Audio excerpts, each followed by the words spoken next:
오늘 아침 6시 알람을 끄고 침대에 누워 생각합니다. 오늘도 기도해야 하는데 성경 읽기도 새벽 기도도 큐티도 해야 할 것들이 산더미입니다. 그런데 솔직히 기도할 힘이 없습니다. 무슨 말을 해야 할지, 어떻게 시작해야 할지 막막합니다. 혹시 여러분도 이런 아침을 경험하신 적 있으신가요? 기도하고 싶은데 말이 나오지 않는 그 답답함. 하나님께 뭔가 긴 기도, 깊은 기도를 해야 할 것 같은데 그냥 주님 도와주세요 밖에 안 나오는 그 무력함. 목사인 저도 이런 아침이 많았습니다. 특히 지쳐 있을 때, 영적으로 메말랐을 때, 형식적인 기도만 반복하던 그 시간들. 나는 목사인데 왜 이렇게 기도가 힘들까? 신학교에서 배운 것들은 다 어디 갔나? 스스로를 자책했습니다. 그런데 어느 날 저는 깨달았습니다. 제가 주기도문을 얼마나 가볍게 여겼는지를. 주기도문? 그건 너무 짧잖아요. 그건 초신자들이나 하는 거잖아요. 신앙생활 오래 한 사람일수록 더 복잡한 기도, 더 긴 기도, 더 영적인 기도를 해야 한다고 생각했습니다. 주기도문은 그냥 형식일 뿐이라고 여겼습니다. 하지만 제가 완전히 틀렸습니다. 5년 전 대구 수성구에 사시는 박영애 집사님을 만났습니다. 당시 61세셨습니다. 30년 넘게 신앙생활을 하셨지만 극심한 불안증과 불면증으로 고통받고 계셨습니다. 매일 밤 잠들지 못하고 온갖 걱정과 두려움에 시달렸습니다. 내일 무슨 일이 생기면 어떡하지? 가족들에게 안 좋은 일이 생기면 어떡하지? 건강이 나빠지면 어떡하지? 기도를 하려고 해도 불안한 생각들만 가득 차서 제대로 된 기도가 나오지 않았습니다. 긴 기도를 하려고 하면 할수록 더 막막하고 답답했습니다. 그때 제가 그분께 권해드린 것이 바로 주기도문이었습니다. 집사님, 복잡하게 생각하지 마시고 그냥 주기도문만 천천히 낭독해 보세요. 하루에 3번만요. 처음에 그분은 의아해 하셨습니다. 목사님, 그게 무슨 소용이 있겠어요? 너무 짧은 거 아닌가요? 하지만 그분은 그날부터 시작하셨습니다. 그리고 3주 후, 박 집사님의 얼굴이 완전히 달라져 있었습니다. 목사님, 제가 잠을 잡니다. 그리고 마음에 평안이 생겼어요. 오늘 이 시간 여러분께 말씀드리고 싶습니다. 주기도문은 짧은 기도가 아닙니다. 주기도문은 가장 완전하고 가장 강력하고 가장 실용적인 기도입니다. 예수님께서 직접 가르쳐 주신 이 기도문에는 우리 삶을 완전히 바꿀 수 있는 7가지 능력이 담겨 있습니다. 지금부터 함께 살펴보시겠습니까? 여러분은 혹시 이런 느낌을 받으신 적 있으신가요? 하나님이 너무 멀게만 느껴지는 순간, 기도해도 천장에 부딪혀 돌아오는 것 같은 그 막막함. 하나님은 높고 거룩하신 분이시니까 나 같은 사람이 감히 가까이 갈 수 있을까? 이런 생각 때문에 기도 자체가 두렵고 부담스러워집니다. 특히 우리 세대는 엄한 아버지 밑에서 자란 경우가 많습니다. 아버지를 아버지라고 부르기보다 아버님이라고 불렀습니다. 거리감이 있었습니다. 그래서 하나님도 그렇게 멀고 두려운 존재로만 느껴질 때가 많습니다. 하지만 예수님은 주기도문의 첫 마디를 이렇게 시작하라고 가르치셨습니다. 하늘에 계신 우리 아버지. 마태복음 6장 9절입니다. 그러므로 너희는 이렇게 기도하라. 하늘에 계신 우리 아버지여, 이름이 거룩히 여김을 받으시오며. 여기서 아버지라는 단어가 얼마나 혁명적인지 아십니까? 당시 유대인들은 하나님을 여호와, 엘로힘, 아도나이라고 불렀습니다. 절대로 아버지라고 부를 생각을 하지 못했습니다. 너무 두렵고 거룩한 분이셨기 때문입니다. 그런데 예수님은 아버지라고 부르라고 하셨습니다. 심지어 아람어 원어로는 아바입니다. 아빠라는 뜻입니다. 어린아이가 아버지를 부를 때 쓰는 가장 친밀한 호칭입니다. 이것이 무엇을 의미합니까? 하나님은 우리가 두려워 떨며 멀리서만 바라봐야 하는 분이 아니라 우리 곁에 계시면서 우리를 사랑하시고 우리의 필요를 아시는 아버지라는 것입니다. 그렇다면 우리는 이것을 어떻게 적용할 수 있을까요? 아침에 눈을 뜨면 침대에서 일어나기 전에 이렇게 말해보세요. 하늘에 계신 우리 아버지. 이 한 문장만 천천히 의미를 새기며 말해보세요. 하나님은 나의 아버지시다. 나는 혼자가 아니다. 나에게는 하늘에 계신 아버지가 계시다. 이것을 반복하다 보면 마음속 깊은 곳에서 무언가가 바뀌기 시작합니다. 서울 송파구에 사시는 이순자 권사님, 67세. 남편을 5년 전에 먼저 보내시고 자녀들은 모두 외국에 나가 계셨습니다. 매일 혼자 넓은 아파트에서 지내시면서 극심한 외로움에 시달리셨습니다. 나는 이제 정말 혼자구나. 아무도 나를 신경 쓰지 않아. 우울증 약을 드시기 시작하셨고 교회도 나가기 싫어지셨습니다. 기도를 하려고 해도 눈물만 나고 무슨 말을 해야 할지 몰랐습니다. 그때 한 목사님이 이순자 권사님께 이렇게 권면하셨습니다. 권사님, 아침에 일어나시면 하늘에 계신 우리 아버지라는 말을 10번만 반복해 보세요. 천천히요.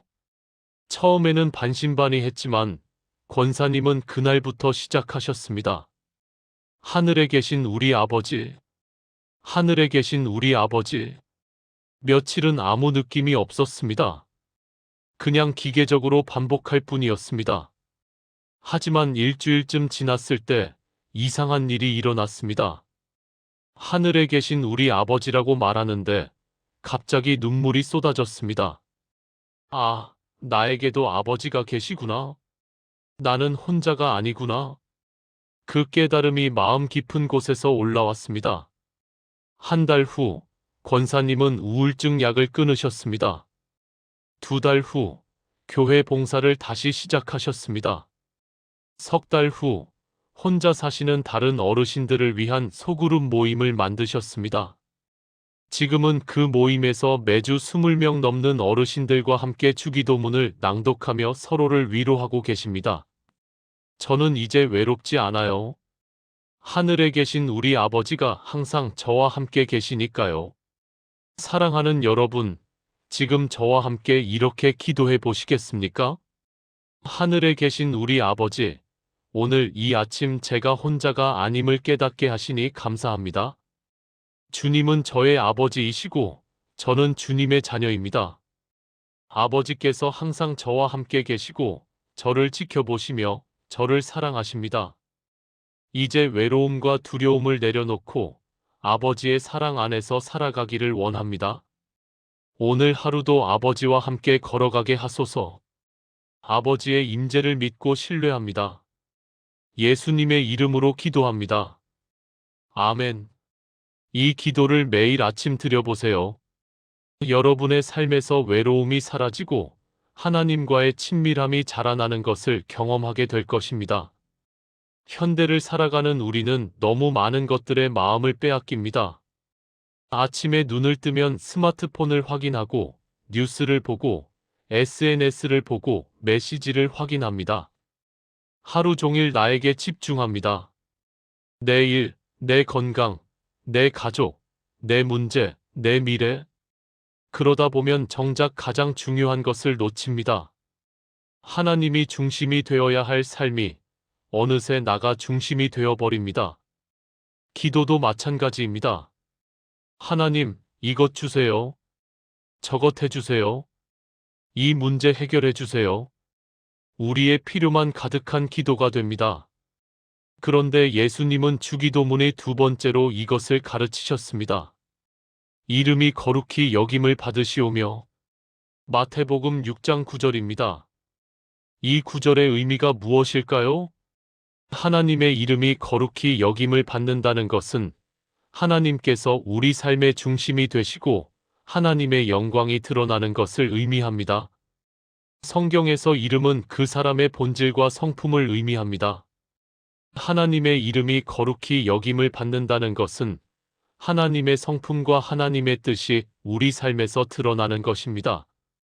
구약 시대의 이스라엘 백성들은 하나님의 이름을 함부로 부르지 않았습니다. 여호와라는 이름을 입에 담는 것조차 두려워했습니다. 그만큼 하나님의 이름을 거룩하게 여겼습니다. 그런데 오늘날 우리는 어떻습니까?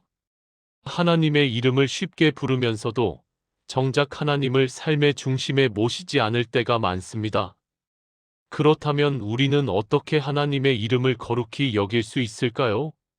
매일 아침 하루를 시작하기 전에 이렇게 선포해 보세요. 오늘 하루 하나님의 이름이 거룩히 여김을 받으시옵소서. 이 한 문장이 우리의 하루를 완전히 바꿉니다. 오늘 이 일을 할 때 하나님의 이름이 영광 받으실까? 오늘 이 말을 할 때 하나님의 이름이 거룩히 여김을 받을까?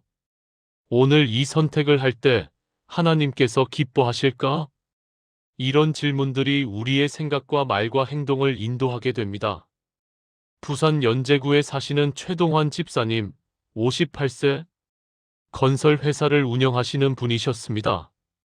사업이 잘 될 때는 교회도 열심히 나가고 헌금도 많이 하셨습니다. 하지만 몇 년 전 경기가 어려워지면서 사업이 힘들어지기 시작했습니다. 직원 월급을 주기도 힘들었고 대출 이자 내기도 빠듯했습니다. 그러다 보니 점점 불법적인 방법들이 눈에 들어오기 시작했습니다.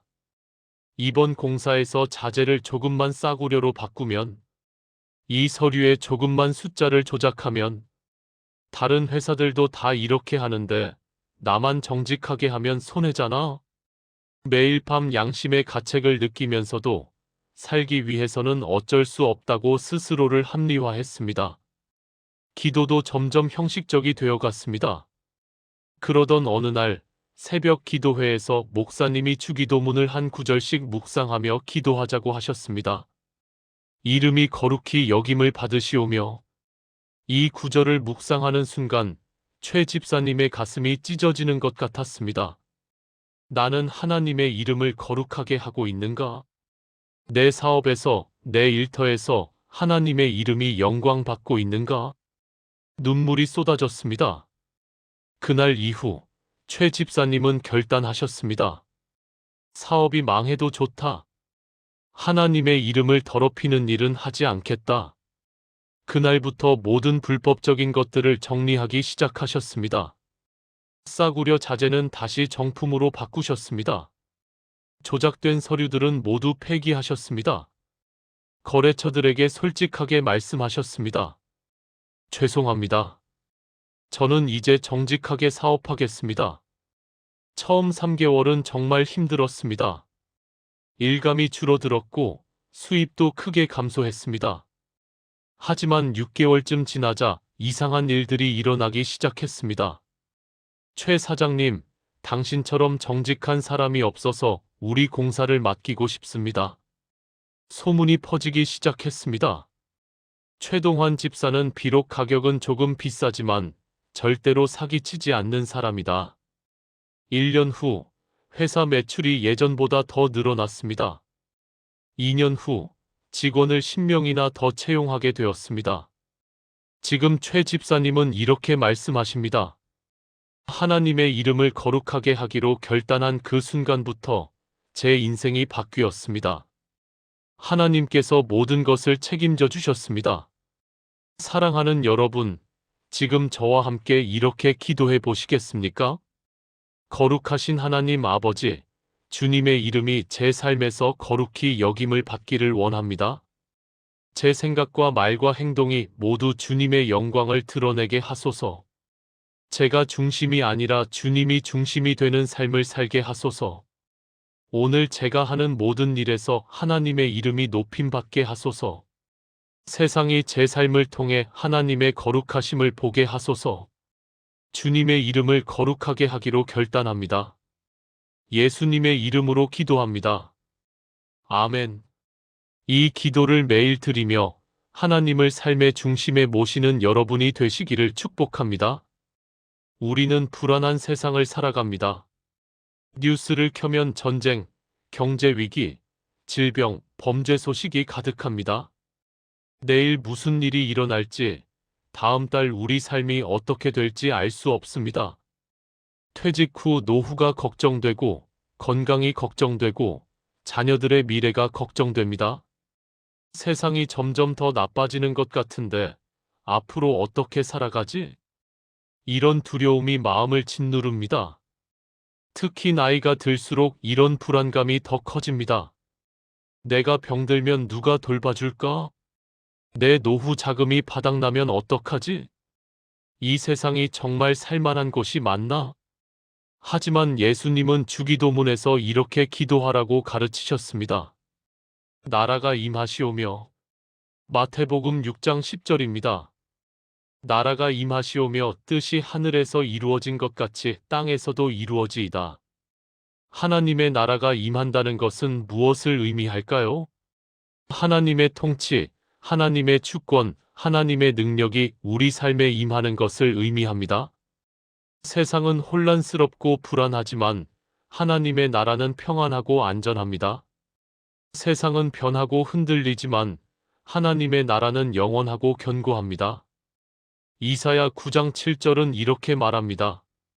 그 정사와 평강의 더함이 무궁하며 또 다윗의 왕자와 그의 나라에 군림하여 그 나라를 굳게 세우고 지금 이후로 영원토록 정의와 공의로 그것을 보존하실 것이라 만군의 여호와의 열심히 일을 이루시리라. 하나님의 나라는 평강이 무궁한 나라입니다. 정의와 공의가 영원토록 보존되는 나라입니다. 그리고 놀랍게도 그 나라가 지금 이 순간 우리에게 임할 수 있습니다. 어떻게 임할까요? 우리가 나라가 임하시오며라고 기도할 때, 하나님의 통치를 인정하고 받아들일 때, 하나님의 나라가 우리 마음과 삶에 임합니다. 그렇다면 우리는 어떻게 적용할 수 있을까요? 불안하고 두려울 때마다 이렇게 선포해 보세요. 하나님의 나라가 내 삶에 임합니다. 이 선포는 우리의 관점을 완전히 바꿉니다. 세상의 상황에 집중하는 것이 아니라 하나님의 통치에 집중하게 됩니다. 인천 남동구에 사시는 김정숙 권사님, 65세. 3년 전 남편이 갑자기 쓰러지셨습니다. 뇌졸중이었습니다. 병원비로 수천만 원이 나갔고 남편은 반신불수가 되셨습니다. 권사님은 혼자서 남편을 돌보며 병원비를 벌기 위해 식당에서 설거지 아르바이트를 하셨습니다. 하루하루가 전쟁 같았습니다. 아침 6시에 일어나 남편을 씻기고 식사를 먹이고 약을 챙긴 후에 일터로 향했습니다. 저녁 8시에 일을 마치고 집에 돌아와 다시 남편을 돌봤습니다. 밤에는 남편이 혹시라도 넘어질까봐 제대로 잠을 자지 못했습니다. 3개월, 6개월, 1년. 시간이 지날수록 지쳐갔습니다. 내가 언제까지 이렇게 살아야 하지? 하나님, 왜 우리에게 이런 시련을 주십니까? 우리 같은 사람들에게 미래가 있기나 한 건가요? 절망감이 밀려왔습니다. 그러던 어느 날 새벽 기도회에서 목사님이 주기도문을 한 구절씩 천천히 낭독하셨습니다. 나라가 임하시오며. 이 구절을 듣는 순간 김 권사님의 마음에 이상한 평안이 찾아왔습니다. 아, 하나님의 나라는 지금 여기에도 임할 수 있구나. 지금 이 힘든 상황 속에서도 하나님은 다스리고 계시는구나. 그날부터 권사님은 매일 아침 남편을 돌보기 전에 이렇게 기도하셨습니다. 하나님의 나라가 우리 집에 임하시옵소서. 하나님의 나라가 남편에게 임하시옵소서. 하나님의 나라가 제 마음에 임하시옵소서. 처음에는 아무 변화가 없었습니다. 상황은 여전히 힘들었고 남편은 여전히 누워 계셨습니다. 하지만 이상하게도 권사님의 마음에 평안이 찾아오기 시작했습니다. 하나님께서 우리를 다스리고 계시니까 나는 오늘 하루만 최선을 다하면 돼. 내일 일은 하나님께서 책임지실 거야. 한 달쯤 지났을 때 남편이 조금씩 말을 하기 시작했습니다. 여보, 고마워. 6개월쯤 지났을 때 남편이 휠체어에 앉아서 교회에 나가게 되었습니다. 1년이 지났을 때 남편이 보행 보조기를 잡고 조금씩 걸을 수 있게 되었습니다. 의사 선생님도 놀랐습니다. 이 정도 뇌졸중이면 회복이 거의 불가능한데 정말 기적이네요. 지금 김정숙 권사님은 이렇게 말씀하십니다. 제 상황은 여전히 쉽지 않아요. 남편은 아직도 완전히 건강하지 않고 경제적으로도 여전히 빠듯해요. 하지만 제 마음에 평안이 있어요. 왜냐하면 하나님의 나라가 우리 삶에 임했으니까요. 사랑하는 여러분, 지금 저와 함께 이렇게 기도해 보시겠습니까? 전능하신 하나님 아버지, 주님의 나라가 제 삶에 임하기를 간구합니다. 세상은 흔들리고 변하지만 주님의 나라는 영원하고 견고합니다. 두려움과 불안 대신 하나님 나라의 평안과 소망이 제 마음에 가득하게 하소서. 지금 이 순간 하나님께서 제 삶을 다스리고 계심을 믿습니다. 내일 일도 미래도 모두 주님의 손에 맡깁니다. 하나님의 나라가 저에게 임한 것을 확신하며 선포합니다. 예수님의 이름으로 기도합니다. 아멘. 이 기도를 매일 드리며 하나님 나라의 평안을 경험하시기 바랍니다. 우리는 모두 자기 뜻대로 살고 싶어 합니다. 내가 계획한 대로, 내가 원하는 대로, 내가 생각하는 대로. 내 인생은 내가 결정한다는 말이 멋있게 들릴 때도 있습니다. 하지만 솔직히 고백하건대 우리의 계획대로 되지 않을 때가 더 많지 않습니까? 열심히 준비했는데 실패하고 신중하게 선택했는데 잘못되고 최선을 다했는데 결과가 좋지 않을 때 하나님, 왜 제 기도를 들어주지 않으십니까? 제가 원하는 대로만 되게 해주세요. 우리는 하나님께 우리의 뜻을 관철시키려고 애쓸 때가 많습니다. 하지만 예수님은 주기도문에서 이렇게 기도하라고 가르치셨습니다. 뜻이 하늘에서 이루어진 것 같이 땅에서도 이루어지이다. 마태복음 6장 10절입니다. 하나님의 뜻이 이루어지기를 구하는 기도입니다. 내 뜻이 아니라 하나님의 뜻을, 내 계획이 아니라 하나님의 계획을. 이것이 얼마나 어려운지 아십니까? 예수님조차도 겟세마네 동산에서 이렇게 기도하셨습니다. 마태복음 26장 39절입니다. 조금 나아가사 얼굴을 땅에 대시고 엎드려 기도하여 이르시되 내 아버지여 만일 할만하시거든 이 잔을 내게서 지나가게 하옵소서. 그러나 나의 원대로 마시옵고 아버지의 원대로 하옵소서 하시고, 예수님도 십자가의 고통을 피하고 싶으셨습니다. 하지만 나의 원대로 마시옵고 아버지의 원대로 하옵소서라고 기도하셨습니다. 이것이 진정한 기도입니다. 내 뜻을 굽히고 하나님의 뜻에 순종하는 것. 그렇다면 우리는 어떻게 적용할 수 있을까요?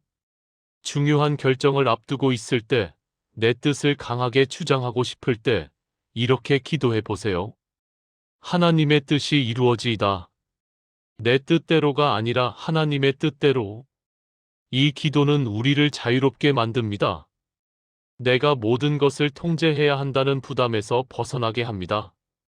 광주 서구에 사시는 박미영 집사님, 56세. 대학교 2학년인 아들이 있었습니다. 박 집사님은 아들이 의대에 가기를 간절히 원하셨습니다. 우리 아들은 공부도 잘하고 똑똑하니까 의사가 되면 정말 좋을 거야. 아들은 초등학교 때부터 학원을 5군데나 다녔습니다. 중학교, 고등학교 내내 과외를 받았습니다. 집사님은 아들의 미래를 위해 자신의 모든 것을 쏟아부었습니다. 하지만 아들은 의대에 떨어졌습니다. 재수를 했지만 또 떨어졌습니다. 결국 다른 대학 생명과학과에 입학했습니다. 박 집사님은 실망이 컸습니다. 하나님, 왜요? 제가 그렇게 기도했는데 왜 들어주지 않으셨어요? 제 아들이 의사가 되는 게 그렇게 잘못된 소원이었나요? 원망과 분노가 마음을 가득 채웠습니다. 아들과의 관계도 나빠졌습니다. 엄마는 내가 원하는 건 전혀 생각하지 않아. 엄마가 원하는 대로만 하려고 해. 아들의 말이 가슴에 박혔습니다.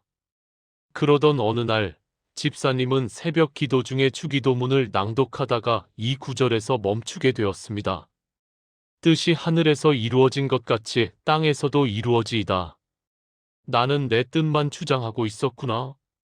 하나님의 뜻은 전혀 구하지 않았구나. 눈물이 쏟아졌습니다. 그날 집사님은 하나님 앞에 무릎 꿇고 이렇게 기도했습니다. 하나님, 제가 잘못했습니다. 제 뜻대로 하려고만 했습니다. 이제 하나님의 뜻이 이루어지기를 원합니다. 제 아들의 인생도 하나님께 맡깁니다. 그날부터 집사님은 매일 하나님의 뜻이 이루어지이다라고 기도하셨습니다. 그리고 놀라운 일들이 일어나기 시작했습니다. 먼저 집사님의 마음에 평안이 찾아왔습니다. 아들을 향한 집착과 조급함이 사라졌습니다. 아들에게도 변화가 생겼습니다. 엄마, 나는 의사보다 연구자가 되고 싶어. 생명과학 연구가 정말 재미있어. 아들은 대학에서 열심히 공부했고 교수님들의 추천을 받아 대학원 장학생으로 선발되었습니다. 지금은 국립연구소에서 암 치료제 개발 연구를 하고 있습니다. 몇 달 전 아들이 이렇게 말했습니다. 엄마, 내가 의대 갔으면 환자 한 명 한 명 치료했을 텐데 지금은 수백만 명을 살릴 수 있는 약을 개발하고 있어. 이게 하나님의 뜻이었나 봐. 박 집사님은 이제 이렇게 고백하십니다. 제 뜻이 아니라 하나님의 뜻이 이루어진 것이 정말 감사해요. 하나님의 계획이 제 계획보다 1000배 만배 더 좋았어요. 사랑하는 여러분, 지금 저와 함께 이렇게 기도해 보시겠습니까? 사랑하는 하나님 아버지, 제 뜻을 내려놓고 하나님의 뜻을 구합니다. 하나님의 뜻이 하늘에서 이루어진 것 같이 제 삶에서도 이루어지기를 원합니다. 제 계획보다 하나님의 계획이, 제 생각보다 하나님의 생각이 더 좋음을 믿습니다. 모든 것을 하나님께 맡기고 하나님의 인도하심을 따라가기를 원합니다. 제 고집과 집착을 내려놓고 순종의 기쁨을 경험하게 하소서. 하나님의 뜻이 이루어짐을 신뢰합니다. 예수님의 이름으로 기도합니다. 아멘. 이 기도를 매일 드리며 하나님의 뜻 안에서 진정한 자유와 평안을 누리시기 바랍니다. 우리는 내일을 걱정하며 삽니다. 내일 밥은 먹을 수 있을까? 다음 달 월세는 낼 수 있을까? 노후 자금은 충분할까? 건강보험료는? 공과금은? 자녀 교육비는? 걱정이 끝이 없습니다. 특히 경제적으로 어려울 때, 미래가 불확실할 때, 이런 걱정들이 우리를 잠 못 이루게 합니다. 지금 있는 돈으로 얼마나 버틸 수 있을까? 혹시 내일 큰 지출이 생기면 어떡하지? 불안과 염려가 마음을 가득 채웁니다. 하지만 예수님은 주기도문에서 이렇게 기도하라고 가르치셨습니다. 오늘 우리에게 일용할 양식을 주시옵고. 마태복음 6장 11절입니다. 여기서 일용할 양식이란 무엇일까요? 하루하루 필요한 것들을 의미합니다. 오늘 먹을 음식, 오늘 입을 옷, 오늘 필요한 모든 것. 그런데 중요한 것은 오늘이라는 단어입니다. 내일 것이 아니라 오늘 것. 다음 달 것이 아니라 오늘 것. 하나님은 우리에게 오늘 필요한 것을 오늘 주신다는 약속입니다. 출애굽기 16장에 나오는 만나 이야기를 기억하십니까? 이스라엘 백성들이 광야를 지날 때 하나님께서 매일 아침 만나를 내려주셨습니다. 하지만 규칙이 있었습니다. 하루치만 거두어야 했습니다. 만약 욕심을 부려서 내일 것까지 모아두면 다음 날 썩어버렸습니다. 왜 하나님은 이렇게 하셨을까요? 하나님은 이스라엘 백성들이 매일 하나님을 의지하고 매일 하나님께 감사하기를 원하셨기 때문입니다. 그렇다면 우리는 어떻게 적용할 수 있을까요? 걱정이 밀려올 때, 내일이 불안할 때, 이렇게 기도해 보세요. 하나님, 오늘 제게 필요한 것을 주시옵소서. 이 기도는 우리의 시선을 바꿉니다. 내일 걱정에서 오늘 감사로, 없는 것에서 있는 것으로. 대전 유성구에 사시는 이창수 집사님, 62세. 작은 자영업을 하셨는데 코로나19 이후 사업이 어려워졌습니다.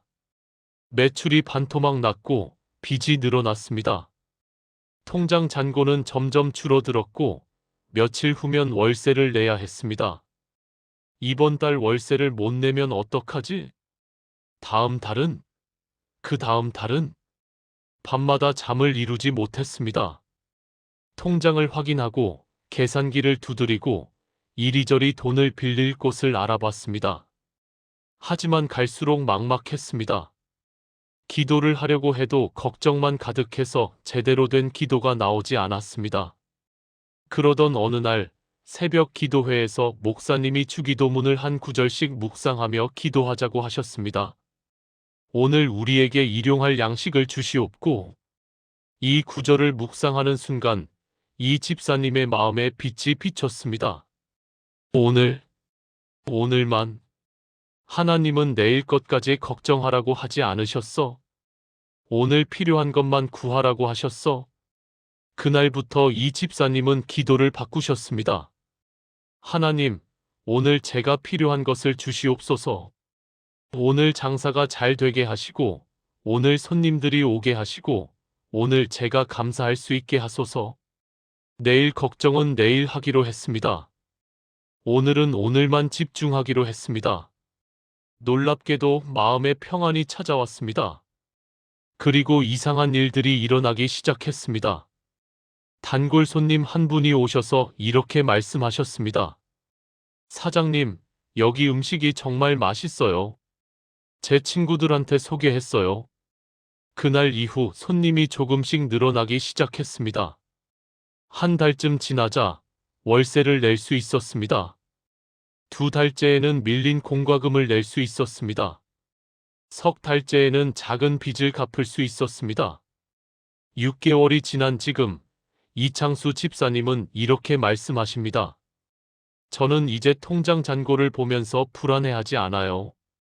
매일 아침 오늘 필요한 것을 주시옵소서라고 기도하고 하루를 시작해요.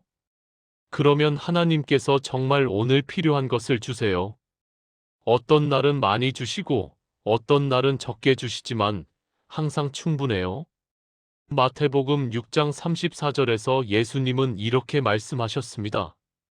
그러므로 내일 일을 위하여 염려하지 말라. 내일 일은 내일 염려할 것이요 한 날의 괴로움은 그 날에 족하니라. 사랑하는 여러분, 지금 저와 함께 이렇게 기도해 보시겠습니까? 신실하신 하나님 아버지, 오늘 제게 필요한 것을 주시니 감사합니다. 주님께서 오늘도 저를 먹이시고 입히시며 돌보심을 믿습니다. 내일 걱정을 내려놓고 오늘 주신 것에 감사하며 살아가게 하소서. 오늘 하루도 하나님께서 모든 필요를 채워주실 것을 확신합니다. 주님의 신실하심을 의지하며 오늘 주신 양식에 감사드립니다. 일용할 양식을 주시는 하나님을 신뢰합니다. 예수님의 이름으로 기도합니다. 아멘. 이 기도를 매일 드리며 하루하루 하나님의 공급하심을 경험하시기 바랍니다. 우리 마음속에는 미움과 원망이 쌓여 있을 때가 많습니다. 나를 상처 준 사람에 대한 분노, 나를 배신한 사람에 대한 원망, 나를 무시한 사람에 대한 증오, 그 사람만 생각하면 화가 나. 그 사람은 절대로 용서할 수 없어. 그 사람 때문에 내 인생이 망가졌어. 이런 감정들이 우리 마음을 묶어둡니다. 그리고 이상하게도 그 사람은 멀쩡한데 나만 힘들어집니다. 밤에 잠을 못 자고 분노로 가슴이 답답하고 그 일이 계속 떠올라 괴롭습니다. 용서하지 못하는 것이 결국 나 자신을 괴롭히는 감옥이 됩니다. 하지만 예수님은 주기도문에서 이렇게 기도하라고 가르치셨습니다. 우리가 우리에게 죄 지은 자를 사하여 준 것 같이 우리 죄를 사하여 주시옵고. 마태복음 6장 12절입니다. 이 구절은 매우 도전적입니다. 우리가 다른 사람을 용서하는 것과 하나님께서 우리를 용서하시는 것이 연결되어 있다는 말씀이기 때문입니다. 마태복음 6장 14절에서 15절에서 예수님은 더 명확하게 말씀하십니다. 너희가 사람의 잘못을 용서하면 너희 하늘 아버지께서도 너희 잘못을 용서하시려니와 너희가 사람의 잘못을 용서하지 아니하면 너희 아버지께서도 너희 잘못을 용서하지 아니하시리라. 용서는 선택이 아니라 명령입니다. 하나님께서 우리를 용서하셨으니 우리도 다른 사람을 용서해야 합니다. 그런데 용서가 쉽습니까? 절대 쉽지 않습니다. 특히 깊은 상처를 받았을 때, 부당한 대우를 받았을 때, 용서는 너무나 어렵습니다. 그렇다면 우리는 어떻게 용서할 수 있을까요? 첫째, 하나님께서 나를 먼저 용서하셨음을 기억하는 것입니다. 에베소서 4장 32절입니다. 서로 친절하게 하며 불쌍히 여기며 서로 용서하기를 하나님이 그리스도 안에서 너희를 용서하심과 같이 하라. 하나님은 우리의 모든 죄를 용서하셨습니다. 그 엄청난 용서를 받은 우리가 어떻게 다른 사람을 용서하지 못하겠습니까? 둘째, 용서는 감정이 아니라 결단임을 기억하는 것입니다. 용서한다고 해서 상처가 바로 사라지지는 않습니다. 하지만 나는 그 사람을 용서하기로 결단합니다라고 선포할 때 하나님께서 치유를 시작하십니다. 울산 남구에 사시는 정명의 권사님, 59세. 10년 전 남편이 바람을 피워서 이혼했습니다. 20년을 함께 산 남편이 다른 여자와 떠났습니다. 권사님은 완전히 무너졌습니다. 배신감, 분노, 수치심이 밀려왔습니다. 내가 뭘 잘못했지? 내가 부족해서 그런 건가? 그 사람이 너무 미워. 절대로 용서할 수 없어. 밤마다 눈물로 베개를 적셨습니다. 교회도 나가기 싫었습니다. 하나님도 나를 버리신 거 아닌가? 3년, 5년이 지나도 마음의 상처는 낫지 않았습니다. 전 남편에 대한 미움이 권사님의 마음을 꽁꽁 묶어두었습니다. 그러던 어느 날, 권사님은 심한 우울증으로 병원에 입원하게 되었습니다. 병실에서 혼자 울고 있을 때, 한 목사님이 신방을 오셨습니다. 목사님은 권사님의 손을 잡고 함께 주기도문을 낭독하자고 하셨습니다. 우리가 우리에게 죄 지은 자를 사하여 준 것 같이. 이 구절을 읽는데 권사님은 더 이상 읽을 수가 없었습니다. 눈물이 쏟아졌습니다. 목사님, 저는 못 용서하겠어요. 그 사람을 용서할 수 없어요. 목사님이 조용히 말씀하셨습니다. 권사님, 용서는 그 사람을 위한 게 아니에요. 권사님 자신을 위한 거예요. 용서하지 못하는 것이 권사님을 감옥에 가두고 있어요. 그날 밤, 권사님은 무릎 꿇고 기도했습니다. 하나님, 저는 감정적으로는 용서할 수 없어요. 하지만 결단합니다. 그 사람을 용서하기로 결단합니다. 하나님, 도와주세요. 처음에는 아무 변화가 없었습니다. 여전히 전 남편을 미워하는 마음이 올라왔습니다. 하지만 권사님은 매일 아침 주기도문을 낭독하며 이렇게 기도했습니다. 하나님, 제가 용서하기로 결단했습니다. 그 사람을 용서합니다. 한 달쯤 지나자 마음에 조금씩 평안이 찾아왔습니다. 6개월쯤 지나자 전 남편 생각이 나도 분노가 덜 올라왔습니다. 1년쯤 지나자 권사님은 전 남편을 위해 기도할 수 있게 되었습니다. 하나님, 그 사람도 행복했으면 좋겠어요. 2년이 지난 지금 정명의 권사님은 이렇게 말씀하십니다. 저는 자유로워졌어요. 더 이상 미움의 감옥에 갇혀 있지 않아요. 용서가 저를 자유케 했어요. 사랑하는 여러분, 지금 저와 함께 이렇게 기도해 보시겠습니까? 은혜로우신 하나님 아버지, 저를 먼저 용서해 주신 주님께 감사드립니다. 저도 저에게 상처 준 사람들을 용서하기로 결단합니다. 감정적으로는 어렵지만 의지로 선택합니다. 그 사람들을 향한 미움과 원망을 내려놓고 용서로 그들을 풀어줍니다. 저를 묶고 있던 분노의 사슬을 끊어주시고 자유케 하소서. 용서의 능력을 주시고 치유의 은혜를 부어주소서. 용서함으로 자유를 얻을 것을 믿습니다. 예수님의 이름으로 기도합니다. 아멘. 이 기도를 매일 드리며 용서의 자유를 경험하시기 바랍니다. 우리는 연약한 존재입니다. 매일 유혹과 시험에 직면합니다. 작은 거짓말, 작은 부정직, 작은 타협. 이 정도는 괜찮지 않을까? 다른 사람들도 다 이렇게 하는데. 한 번만, 2번만. 그렇게 조금씩 무너지기 시작합니다. 그리고 어느새 우리는 죄의 깊은 구덩이에 빠져 있습니다. 나는 왜 이렇게 약할까? 나는 왜 매번 똑같은 실수를 반복할까?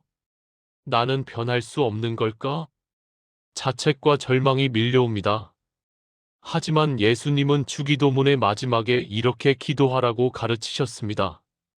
우리를 시험에 들게 하지 마시옵고 다만 악에서 구하시옵소서. 마태복음 6장 13절입니다.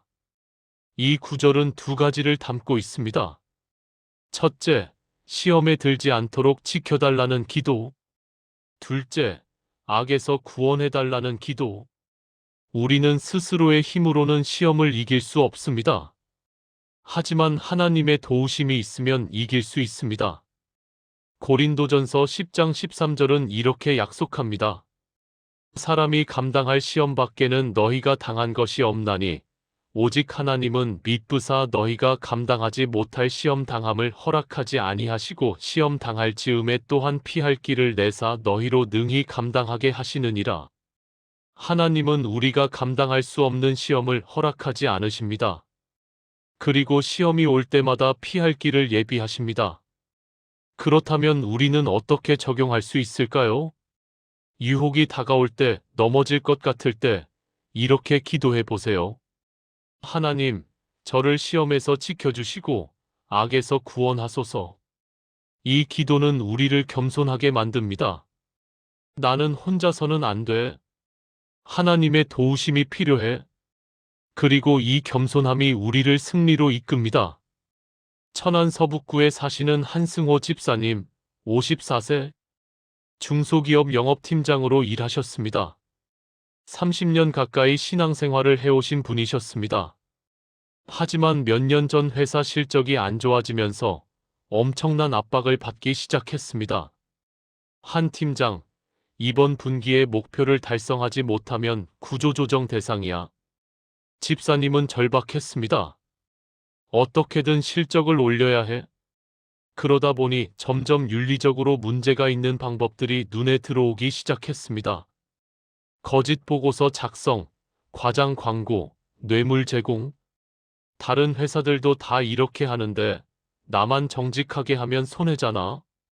처음에는 거부감이 있었습니다. 하지만 점점 익숙해졌습니다. 작은 거짓말로 시작해서 점점 더 큰 부정으로 이어졌습니다. 양심의 가책을 느끼면서도 멈출 수가 없었습니다. 이번만, 다음부터는 안 그럴 거야. 하지만 이번만은 없었습니다. 계속 반복되었습니다. 어느 날 밤, 집사님은 교회 새벽 기도회에 나갔습니다. 목사님이 주기도문을 한 구절씩 천천히 낭독하셨습니다. 우리를 시험에 들게 하지 마시옵고 다만 악에서 구하시옵소서. 이 구절을 듣는 순간 한 집사님의 가슴이 찢어지는 것 같았습니다. 나는 지금 시험에 완전히 빠져 있구나. 나는 악에 사로잡혀 있구나. 그날 새벽 집사님은 교회 기도실에서 1시간 넘게 울며 기도했습니다. 하나님, 제가 잘못했습니다. 저를 구원해 주세요. 저 혼자서는 이 유혹을 이길 수 없습니다. 그날부터 집사님은 매일 아침 출근하기 전에 이렇게 기도하셨습니다. 하나님, 오늘 저를 시험에서 지켜주시고 악에서 구원하소서. 처음에는 여전히 유혹이 강했습니다. 그냥 한 번만 더. 하지만 그럴 때마다 기도했습니다. 하나님, 도와주세요. 그리고 놀랍게도 힘이 생겼습니다. 거절할 용기가 생겼습니다. 한 달쯤 지나자 집사님은 상사에게 솔직하게 말씀드렸습니다.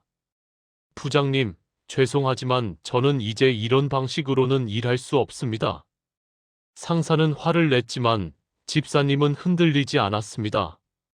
실적이 조금 떨어졌습니다. 하지만 마음에는 평안이 찾아왔습니다. 6개월쯤 지나자 이상한 일이 일어났습니다. 한 집사님의 정직함을 본 고객들이 오히려 더 신뢰하기 시작했습니다. 한 팀장님은 거짓말을 안 하시니까 믿을 수 있어요. 입소문이 나기 시작했고 신규 고객들이 늘어났습니다. 1년 후 한승호 집사님은 회사에서 올해의 영업사원으로 선정되었습니다. 지금 집사님은 이렇게 말씀하십니다. 저는 매일 아침 시험에서 지켜주시고 악에서 구원하소서라고 기도해요. 이 기도가 없었다면 저는 이미 무너졌을 거예요. 하나님께서 매일 저를 붙들어 주세요.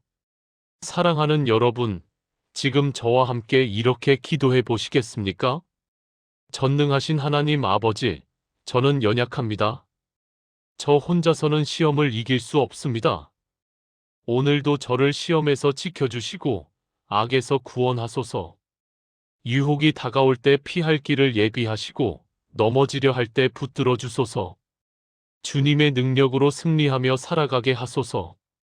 매일 주님께 의지하며 거룩한 삶을 살게 하소서.